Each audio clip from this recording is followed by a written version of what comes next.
Sinadya po nila, no? Pakalagay siya, guys.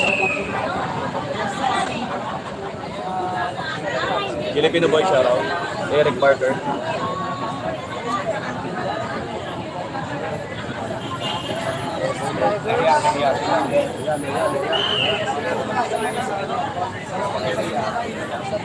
Shout out sa inyo lahat.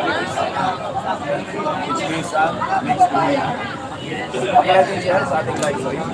Malinaw ba ang ating opinion?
Magmula sa namumuno from President, magmula sa Presidente,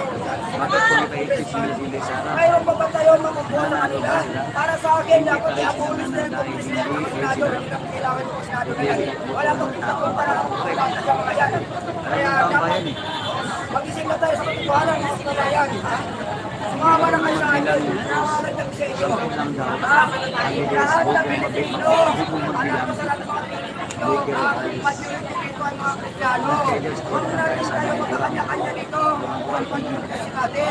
Nalimutan natin kung ano natin sa reliyon ng mga natin. Kristiyano tayo lahat. Sa Pilipino na tayo. Magsama-sama. Sige. Maraming salamat po sa inyo. Sana po, marinig naman sana yung panawagan natin dito ngayon na nagkasama sa INSA. Kung walang pakiramdam kayo ng parang puno kayo sa Malacanang, sana naman tayo mamamayan. Isipan ko mas matiging matinding pagkatasa tunay na para sa ating kabayan natin. Walang iba na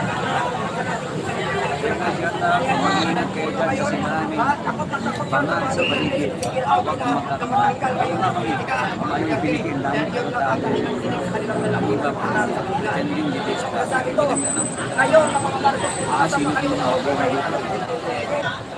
pag-iban na kagayain eleksyon, hindi na kayo mananalo dahil ang dito yan ay intact pa rin kayo ng sigurado kung nagpapagayan dahil kung natin mga lulays na pabor sa inyo ngayon hindi na sa inyo kung makapagay ngayon dahil ang pinamako ninyo na kayamanan para ibang sa mga Pilipino ay malabo yan dahil ito gusto Marcos sabi ka na hindi ka makakita sa buong buhay kung ano ang mga ng tinto pero nakikita kayo ng tinto ang reserve gold na dito sa Central Bank of 25 pininta ninyo ng ilang billion yun 210 billion nasaan ang punta ngayon? Nasaan yung mga ritapan? Hindi ba ba tayo mag-gising mga kababayan dito sa manulong sa atin ngayon? So, tinatawagan namin lahat ng mga Pilipino sa akin sa ating bansa. Pumunta na kayo dito sa Insalakan. Pag-isama kayo sa atin. Magkaisa tayong lahat. Sa partisa ko dito, magkaisa tayong lahat dito. Alam ko naman na Insalakan na nakalima yung dito. Yan ang aking masasabi. At kung sino pa gusto sa salita dito, isa lang ang tagdami dito. Isa lang po ang aking dito ang manapasan ng bibig. Marcos, mag-resign ka. Ito kayo ang Marcos! Resign! Ikaw natin! Marcos!